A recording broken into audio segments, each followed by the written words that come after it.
I remember correctly, there are some fish who prefer fish of similar colors as opposed to same species. Good morning, everyone. Hello. Good morning. They have brains, Okay. if that. Good time with Vanessa last week. Yeah. It wasn't quite as entertaining. For just a moment, like things are not sounding right. Maybe it's water in my ear. I don't know. So some of y'all requested during the week that I do some version this week of what I talked about in Compass class last week. And so I'm going to take a little detour from the Apostles' Creed for today.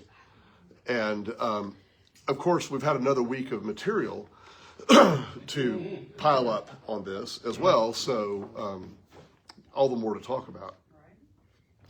So. Can I ask I wonder how many people had heard of him before it happened? Oh, so before you, we'll do this. Yeah. So I was in Compass class last week, which is it's a huge class. Yeah.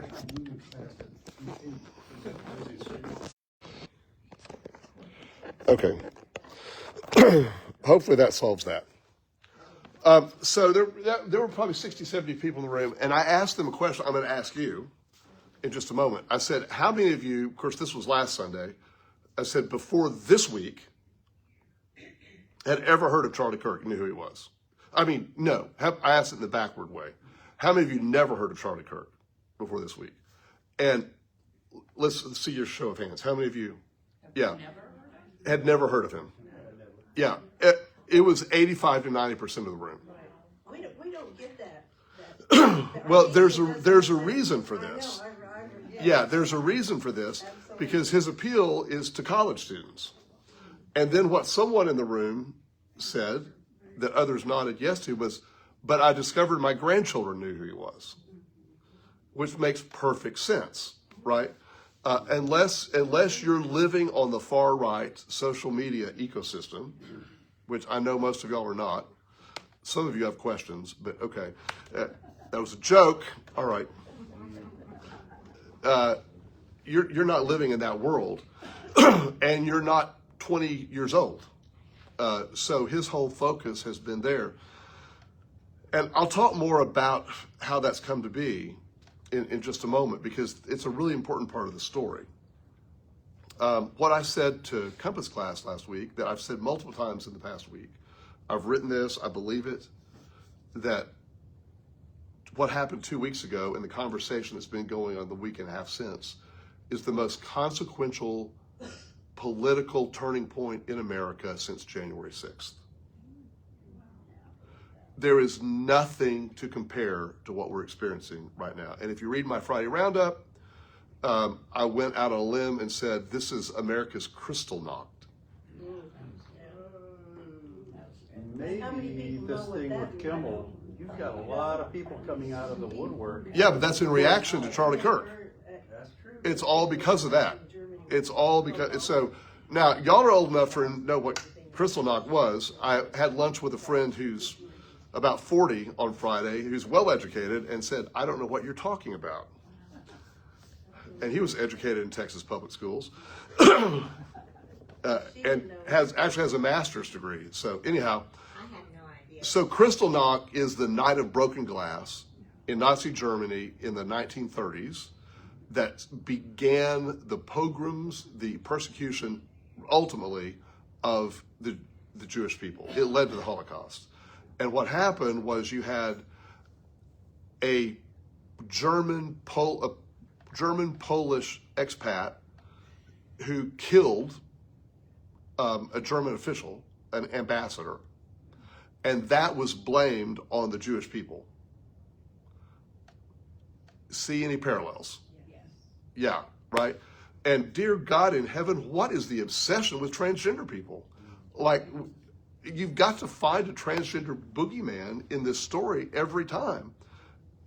I mean, now the line is that the shooter had a roommate who might have been a romantic interest, who might be transgender or transitioning, and so therefore that justifies everything. It just the lengths to which people go to make a transgender person responsible for everything it's just unbelievable. So I want to back up. And since this is a Sunday school lesson and not a political rally, like Charlie Kirk's things were, I want to frame this in a bit of a theological context. And what I told Compass class last week is what's missing in American churches today is what in seminary was a line of study, it's still there, called systematic theology. Systematic theology is not, it's where you take your New Testament study, your Old Testament study, your preaching, your ethics, your languages, everything, and you bring it together to sort of harmonize it. It's how you make sense of all of this. You systematize your theology. It's just exactly what the label says. It's a very important line of study, and what's lacking in the American church today is the ability to systematize our theology. So just as we've been working through the Apostles' Creed, and we've run into some examples of like the whole life and ministry of Jesus is missing, and we say, why is that, right? And you have to go back and look at the history and understand how this came to be and all that. And that little conversation we had was a venture into systematic theology. As a result of not paying attention to systematic theology, we have churches today that focus on certain aspects of the gospel or the Bible, whether that be all evangelism all the time, or all social justice all the time on our side, or all Old Testament retribution, or some other thing. I've said this before. I still believe it's true. It's not original to me. There are preachers who preach the Gospels, and there are preachers who preach Paul. And again, this is why the lectionary is so important, because if you follow the lectionary as a preacher, it forces you to deal with all the Bible, not just the parts you like. And so often, if you go into non-denominational churches, a lot of Southern Baptist churches, a lot of the more conservative churches, of course, there's no use of the lectionary, never has been. And it's whatever's on the pastor's heart, which always seems to be in line with the pastor's own views of things, right? I very seldom do you find a pastor in that kind of thing, preaching a sermon series on a part of the Bible he doesn't like. I mean, that takes some bravery. And so this is what's happening in America today. And this is how we're able to say, you're a Christian, you claim to be a Christian, I claim to be a Christian. Why do we see things so differently? Because we're reading the same book, but not the same parts of it. And we're not processing it in the same way, because our brains and our biases and the way we see the world, our worldview. George Barna is the one, and I'm not a George Barna fan for a number of reasons. He's gone off of the far-right wacky side more recently. He doesn't own he sold Barna Research. But he's the one who really set everyone off on this agenda of pursuing a biblical, air quotes here, biblical worldview, which he alone defined, based on your beliefs about certain things, about the Bible and some of these things. And all this striving for a biblical worldview, which typically turns out to be you're pro-Republican, anti-abortion. There's your biblical world, and anti-gay. There's your biblical worldview. And some of us come back and say, that's not the same biblical we understand, right? But yet we're made out to be the loony people because we actually follow the words of Jesus. And again, there's a group called Red Letter Christians. I commend them to you. They emphasize the red letters of the New Testament, which is the words of Jesus. And in a lot of, now our tradition here is a little skewed now. We stand for the primary scripture reading, but in a more liturgical tradition, you stand for the reading of the Gospels and only the Gospels. Why is that? Because the Gospels contain the words of Jesus that are preeminent over the rest of the Bible. We're going to interpret the whole Bible in light of the teaching of Jesus. not we're going to interpret Jesus in light of the rest of the Bible. Jesus, and this is what, I'm down a rabbit hole here, but I'm trying to connect some dots for you. This is why we left the Southern Baptist Convention in the year 2000 when they had adopted the Baptist Faith and Message 2000. And they removed language from the Baptist Faith and Message that said Jesus is the criterion through which we interpret the Bible. Because they no longer believe Jesus is the criterion. They believe the Bible is the method through which you interpret Jesus. Because they have made an idol out of Jesus, out of the Bible, not of Jesus. And the Bible, so, you know, we can get on that path. We might criticize Catholicism for elevating Mary above the Bible, or above Jesus in some cases, or co-reigning with Jesus or whatever. But the conservatives among Southern Baptists and other in the non-denom world have elevated worship of the Bible, the whole thing, and their understanding of the Bible, right? None of this is a new development. It has been a slow-moving train that has been happening your entire lifetime. I don't know who the oldest person, I'm not going to guess who's the oldest person in this room. But whoever that is, this has been going on your whole lifetime.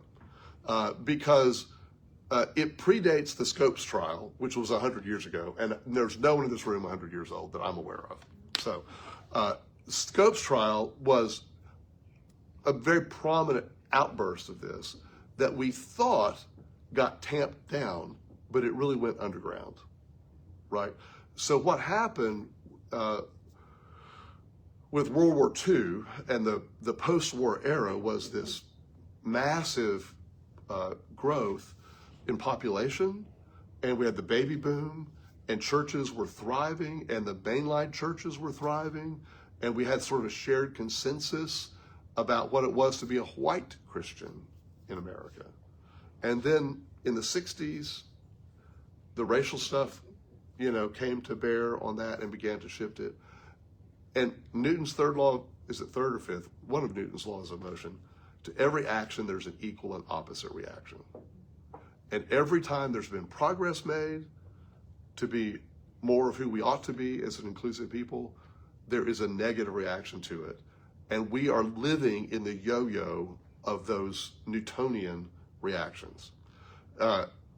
We have Donald Trump in 2016 because of Barack Obama. If we had not elected a black president in 2008, we would not have elected Donald Trump in 2016. It never would have happened. This was what they call blacklash, right? And so much of what's happened in the religious right is a response to Roe v. Wade, which becomes the motivator for the anti-abortion movement, which then gives a cause for everything. So all that's important to say. What's happened in the last 2 weeks is there's a new cause. Because Charlie Kirk is someone who, I'm trying to use clean language here, an arrogant asshole is the nicest thing I can say about Charlie Kirk, and this would get me banned from ABC, no doubt. Thank God we're not broadcasting on ABC. Charlie Kirk is someone who grew up in a conservative home, and at age 18, he applied to West Point and was rejected. West Point's acceptance rate is something like 7%. It is incredibly hard to get into West Point, regardless of how smart or how connected you are. But he took it as a personal insult and determined that he was rejected because some person who was a minority got his place. And this became the animating force for his mission. And it was when he was 18 that he founded this group called Turning Point USA. So all of this begins in his own personal animus against being rejected for West Point.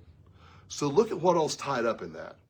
Ego, his Christian evangelical faith, which is secondary to everything in this, but is a useful tool, and his sense of patriotism.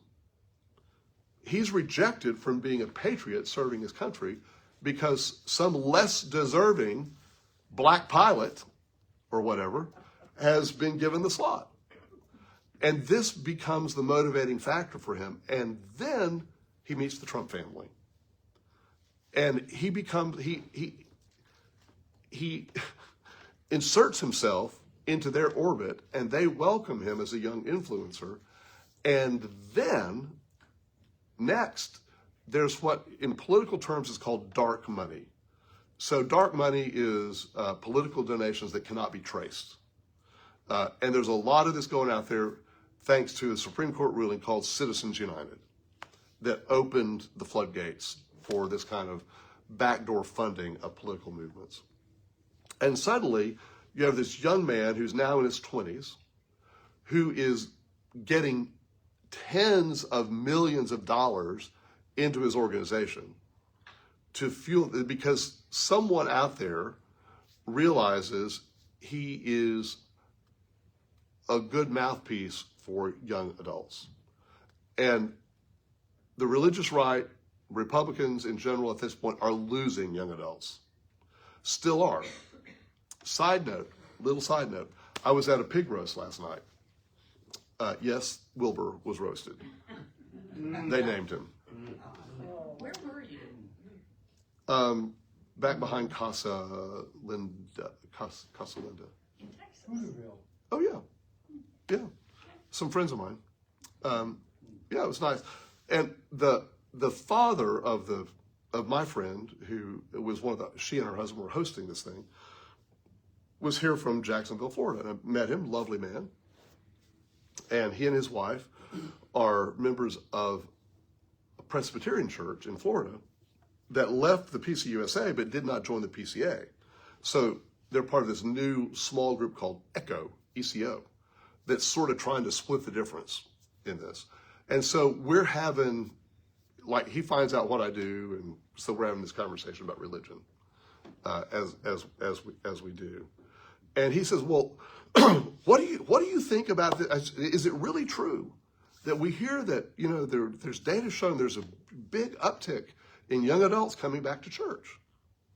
And I said, well, you got to understand with data, you can say anything you want to say, right? You can manipulate data to say, I said, on one level, yes, that is a true statement.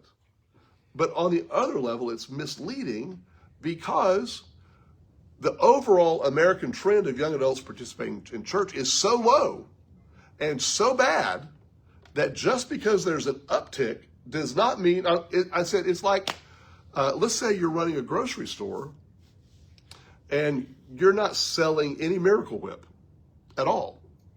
And suddenly one day you sell 5 jars of Miracle Whip. That's a 500% increase. Do you see where we're going here? Yes, there's an uptick in young adults coming to church, but from the bottom of the basement, it doesn't amount to a lot, right? And yes, it's true that it is the conservative churches that are more likely to draw them in, but that's always been the case. This is not a new trend. And if you want to understand that, in rapid context, if you've been around Dallas, North Dallas long, think about the birth of Watermark. What happened when Watermark was born? It was young people coming in to start this very conservative church. Now, they've aged, and there's still young people there, right? But that was 30 years ago or so, right? So this is not a new trend that's happening there.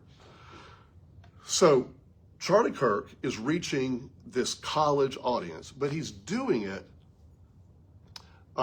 in part through social media, very savvy social media thing. Now, I did an interesting thing this week. I stumbled down this rabbit hole because I was looking for something else, and sometimes you're looking for this and you find that. And I was on Turning Point USA's Facebook page, and you can go just look at their images. Any person's face, you can just go look at their image, their photos, which I also love to do. It's a way to snoop around and learn about people. But I'm on this organizational page, and I'm looking at all of their images that are there. And I was looking for a photo of Charlie Kirk having a debate with students on a college campus, which is the thing he allegedly is known for. Not one photo on their Facebook page of him having a debate on a college campus.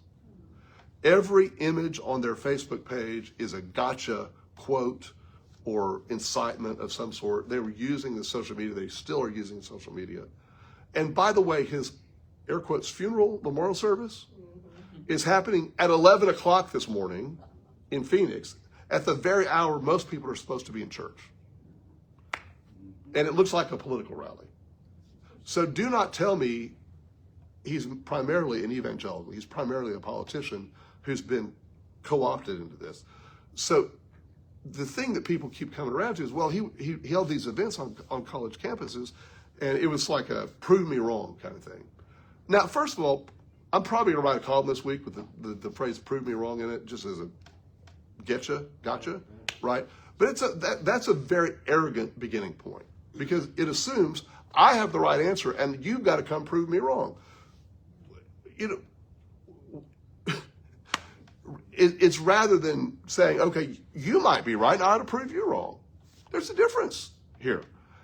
And there's a great meme going around, it's a video meme on social media. I shared it to my Facebook page last night, you can go find it, where someone's done this thing, they're back and forth, you know, allegedly it's the same person, they're having a conversation in different costumes, about the rhetorical techniques that he used at these things. And a rhetorician can just rip this apart right away, because this was not ever a debate. It was always a slam kind of moment. It was, okay, let's ask this question.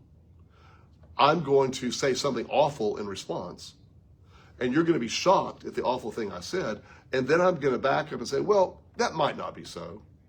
I'm going to give some credible deniability to it, right? And then you're going to say, okay, and then I'm going to say something else horrible, and there's this pattern that goes on. So look at the very debate that was happening the moment Charlie Kirk was shot. I've watched this video multiple times. He's at this university in Utah, and a student is asking him, how many transgender mass shooters have there been in the United States?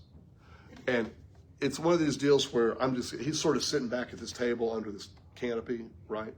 Like he's the king of the world. And there's a microphone up here, he's not even holding it. And he reaches over, picks up the microphone, and dramatically says, too many. Puts the microphone down.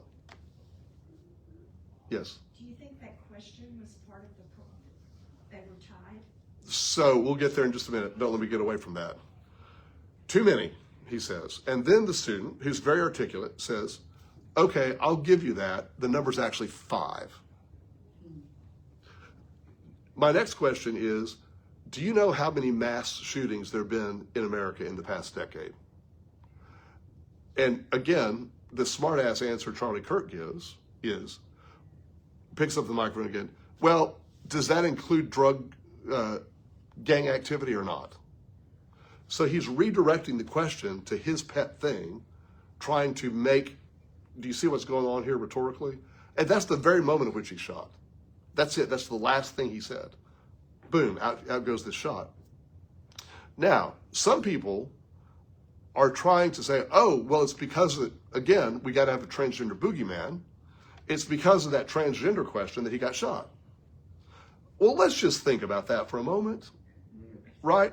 I mean, the shooter has obviously premeditated this whole thing, has snuck into this event carrying a rifle, has positioned himself in the right place, has made preparations. This is not, oh, you mentioned transgender, let me get a gun and shoot you. I mean, that's nuts, right? And yet, there are people out there who want us to be, this was all about retaliation for transgender because of blah, blah. Well, that's just nuts. That happened to be when he shot him. Now, was he like in his sights already and like, okay, damn it, I'm going to pull the trigger now? Don't know. I think he could hear him, Charlie Kirk, up there for what was going on. Maybe. I don't know. Yes.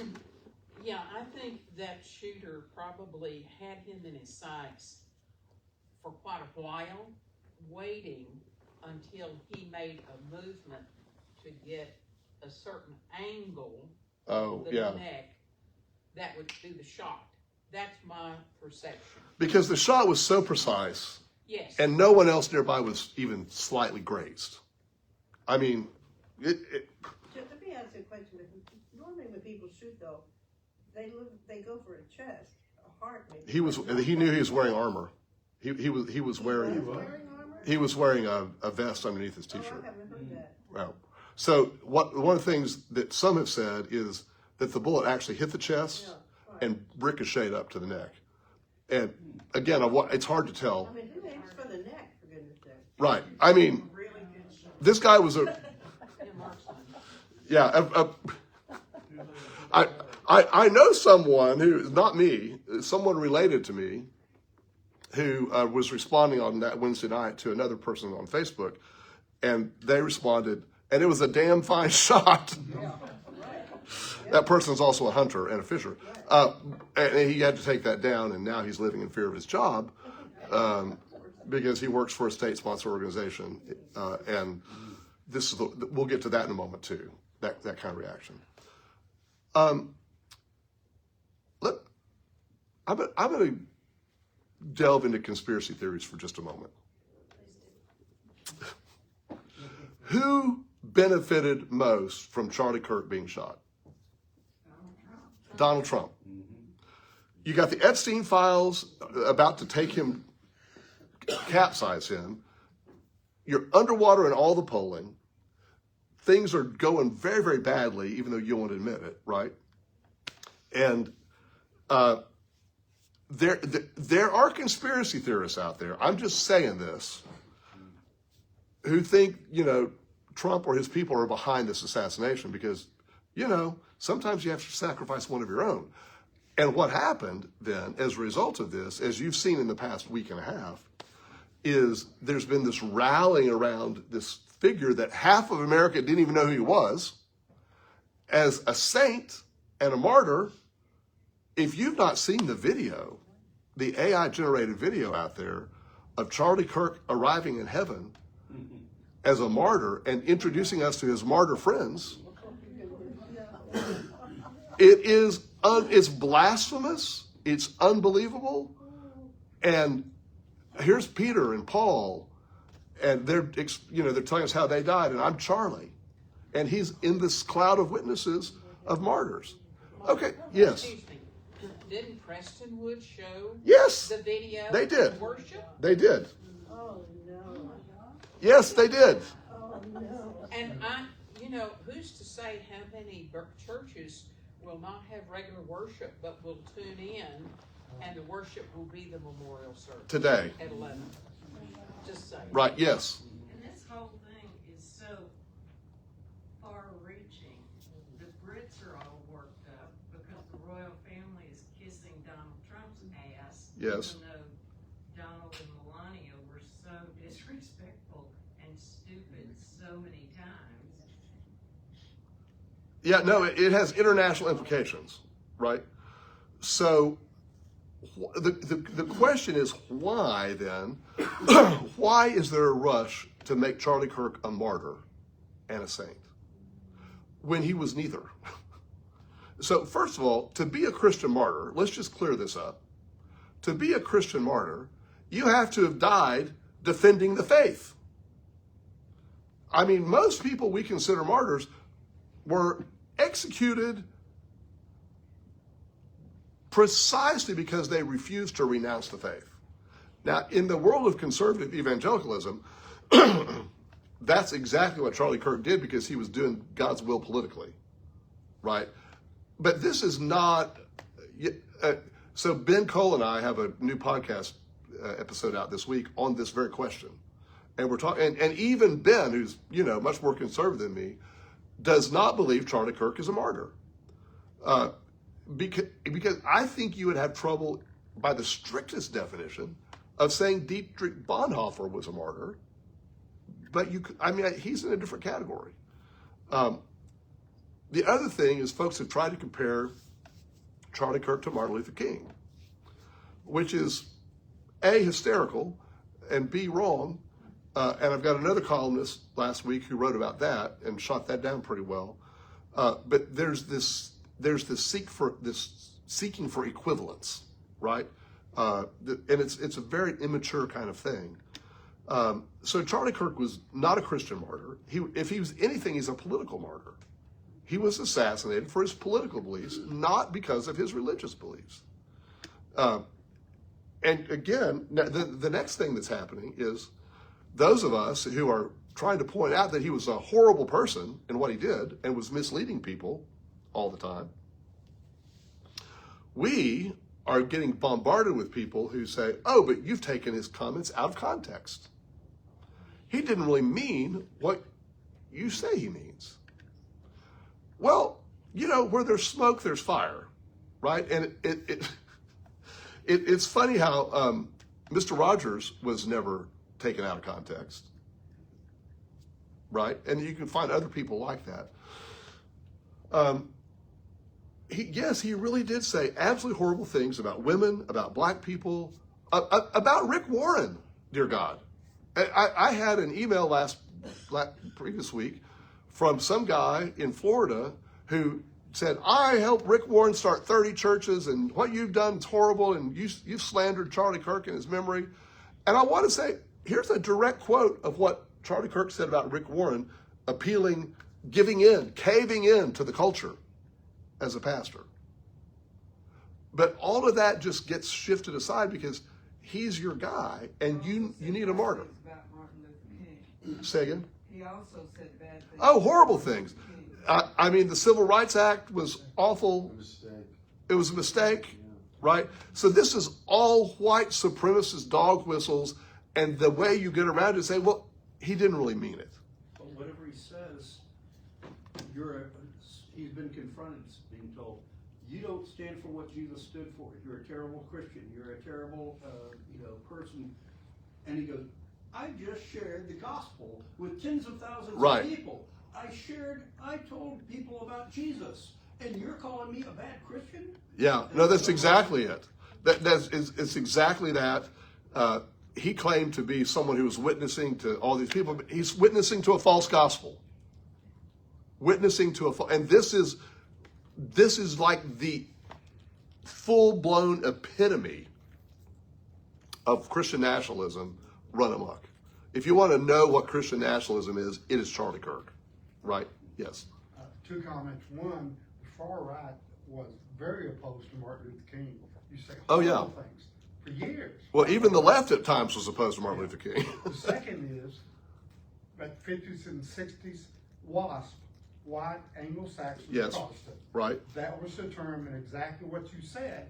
It was the white Protestants in this country who decided that's what America should be. And they tried very hard to make it that way. And we are living through the gasps of people losing their power and their privilege. I went to segregated schools in Dallas through 1968 when I graduated. I never went to school with a black person. I lived in Oak Cliff, Yeah. right by South Oak Cliff High School, and then by Kimball. Well, again, just a reminder, there was the Emancipation Proclamation, and then there was Jim Crow. Yes. Right?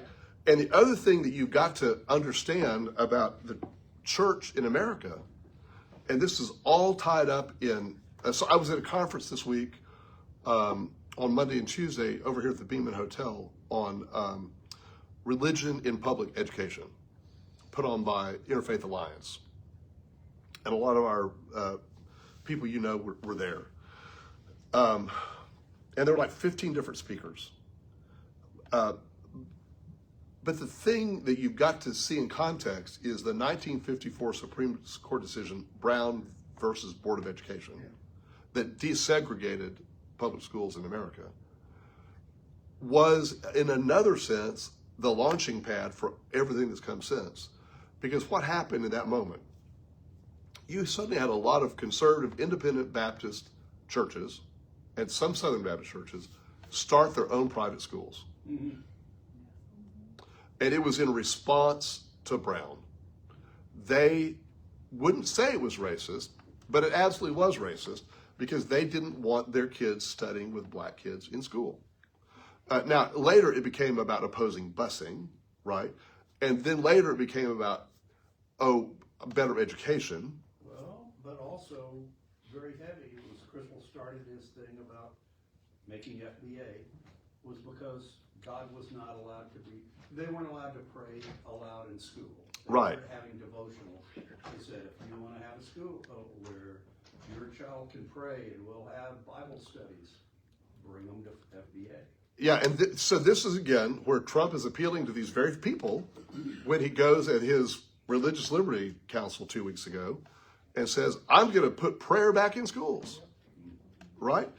Well, number one, state mandated forced prayer in public school is absolutely unconstitutional. Now, if you can coerce the Supreme Court, and maybe you can today, to reverse that ruling, it still defies the First Amendment. It is a blatant violation because it is establishing one religion with prominence and preference over every other religion. And this is absolutely unconstitutional, but this is what people want, right? And this they long for that kind of influence. And we can have a whole conversation about the Ten Commandments. That was another topic of this seminar, this symposium this week as well. It's just all around us. And all of these things are bad enough, but now these have coalesced around the one figure of Charlie Kirk. And you're either for him or you're against him. And if you're against him, a pox on you, right? If you try to tell the truth about what he said, I mean, go listen to what Jimmy Kimmel actually said. It is so benign. I have said 100 worse things than Jimmy Kimmel said. I'm not on ABC. It was, but this is how brittle people are on this. Well, and Trump had already said. Oh, he already hated Jimmy Kimmel. Was Right. shut down. Kimmel's next. Right. And this is, Seth Meyers and Fallon. so yesterday, Jimmy Kimmel filed a $1 billion lawsuit against ABC and its owner, its parent company, $1 billion for breach of contract. Up with People, that's a group that. Yes, I came remember. into the high schools. Yes. Them. What are they? What were they? I mean, they were trying to solicit us to join their choir. Yeah, I was young when that happened. I heard them. I mean, I think they were sort of, inspirational. Maybe they had political motives. I don't know. Yeah. I couldn't figure that out. So here, to sort of bring this together, Charlie Kirk was not a religious figure. He was a political figure who operated often, but not always, in religious garb. But he has been made a religious saint in his death by people who need him to be the poster child for their thing, right? And the dividing line, this is why I say this is the most significant thing that has happened since January 6th. And I firmly believe this is true. This is the moment, because this death and the response to it are being used to divide and conquer and annihilate other people. So I wrote this week about a theater teacher in River Road ISD in Amarillo. Anyone here from Amarillo? No. So there's multiple ISDs in the Amarillo area, and River Road is a 2A high school. And everyone I know from Amarillo, when I tell them about this, they say, oh, that's trailer park kids.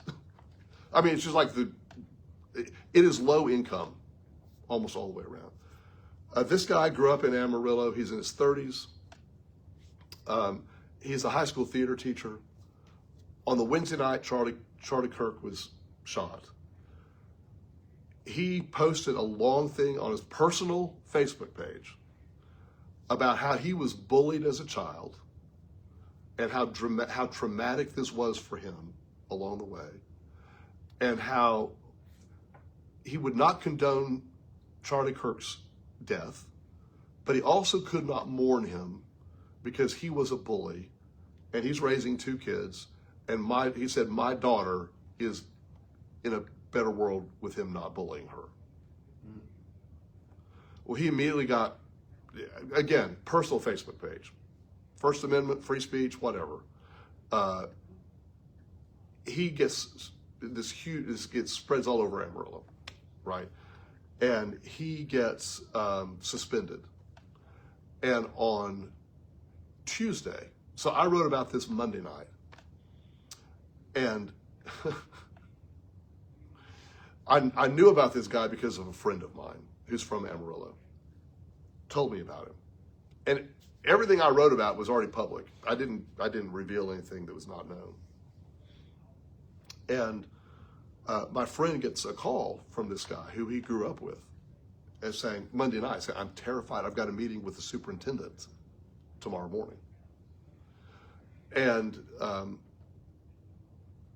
my friend, much to my surprise, was so bold, he called and left a message for the superintendent trying to advocate for his friend.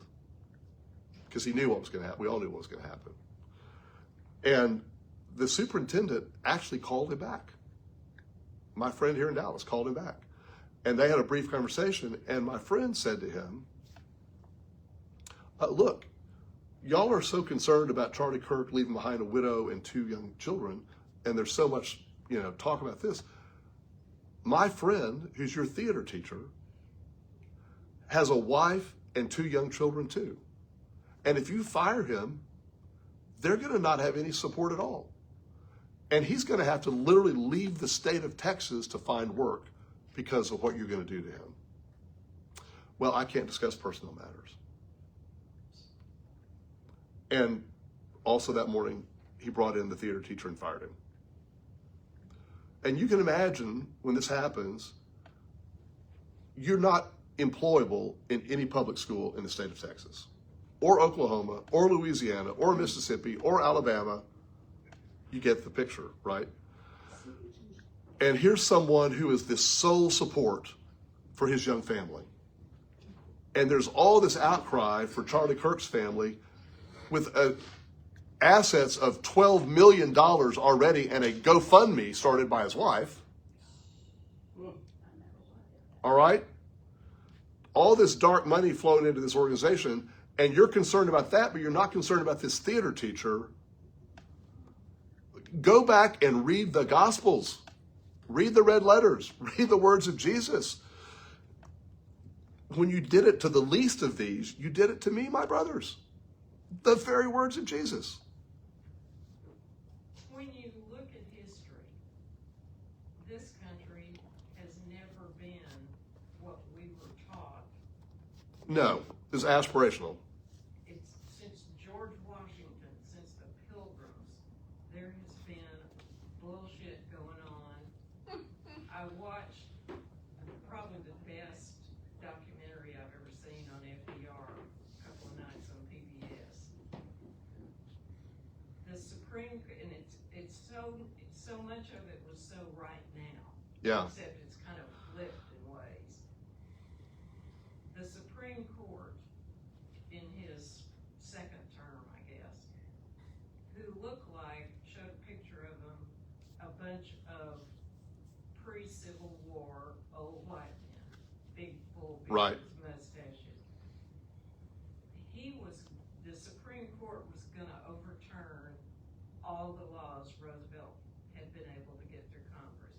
The Works Process Administration. The New Deal. The whole New Deal. Yeah. He was scared to death they were gonna end Social Security.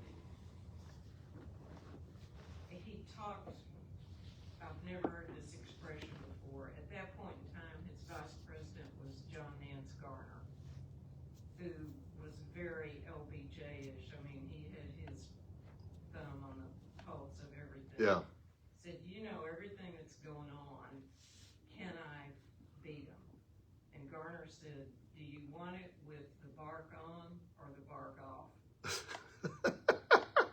He said, no, you haven't got the votes. Roosevelt went back to his desk, created packing the court. Oh, right. He appointed several new justices that saved it. But you've got, again, a court full of total assholes that all they're interested in is preserving white male power. Right. And this is our story. And This is our song. Praising our Savior, our white Jesus. Okay, so I'm struggling, y'all, to find any hope right now because things are really dark. Things are difficult. So this one teacher in Amarillo who I talked about is one of 280 teachers who were reported this week to Mike Morath, the superintendent of education in Texas, because people are out there doing what he sent a letter to superintendents telling them he wanted them to report to him any teacher who had posted anything negative about Charlie Kirk.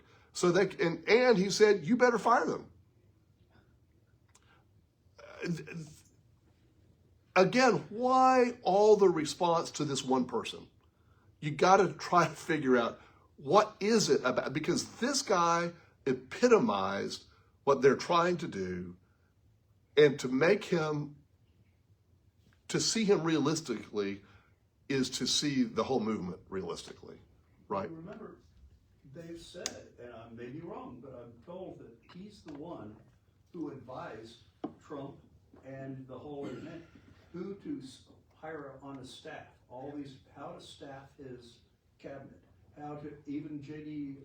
Vance is supposedly chosen because of him. Oh yeah, that's what J.D. Vance has said. If this, Direct quote from J.D. Vance, I would not be vice president of the United States today if it were not for Charlie Kirk. so if all these people are in power just because Right. of this guy, yeah, he's got a lot of power and a lot of money who is getting bait on this guy.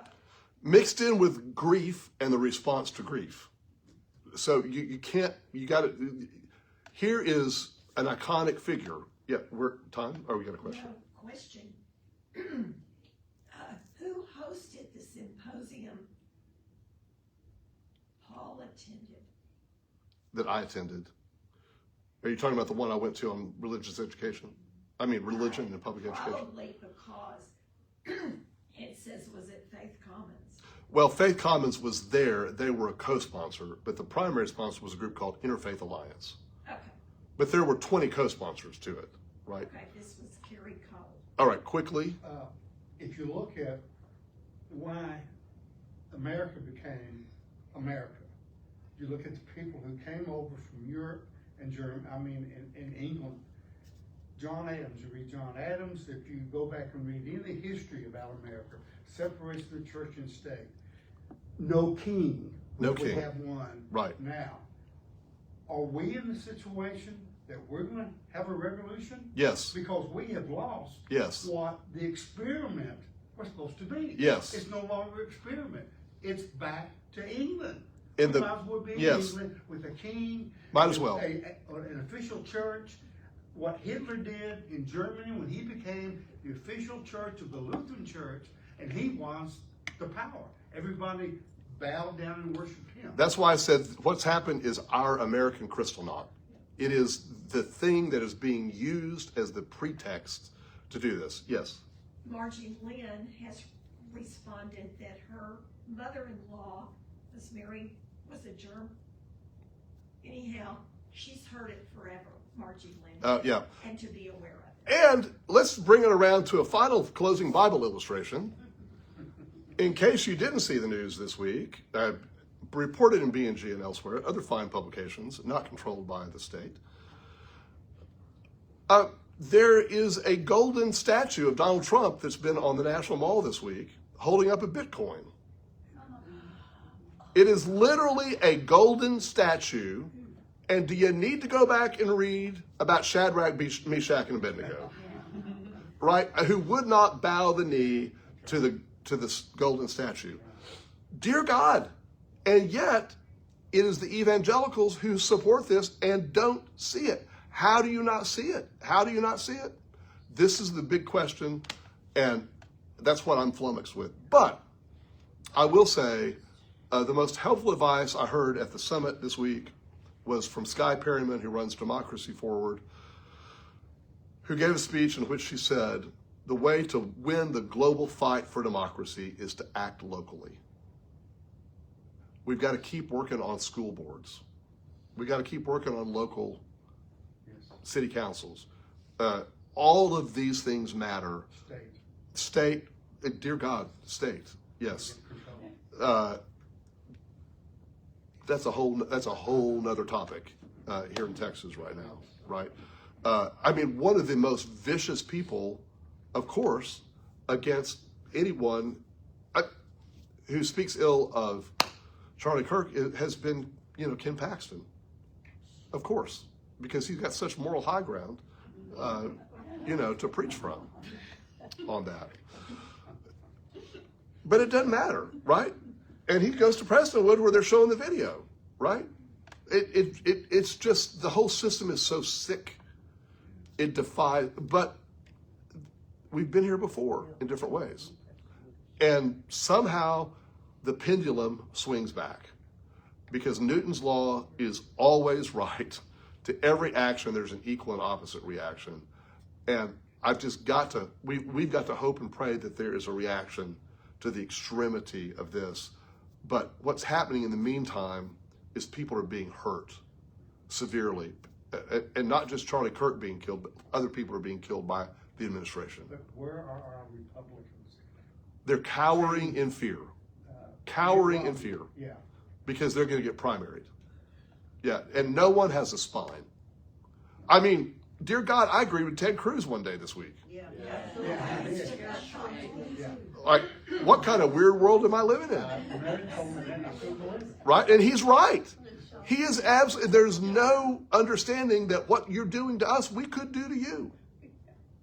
Because the thought is we're going to rig this so that we're always in power. But look at history. That never works out. It never works out. So, again, back to the Bible. Pride cometh before the fall. It helps to read Scripture. It takes 200 years sometimes. I mean, It is slow not sometimes. looking good. Yeah, that's right. There's a very good chance this will not be resolved in our lifetime. Absolutely. And that is tragic. And probably not the next generation. It's probably our grandkids. So, okay, I'm sorry I'm leaving you so depressed from Sunday school, but I hope you understand some context to this.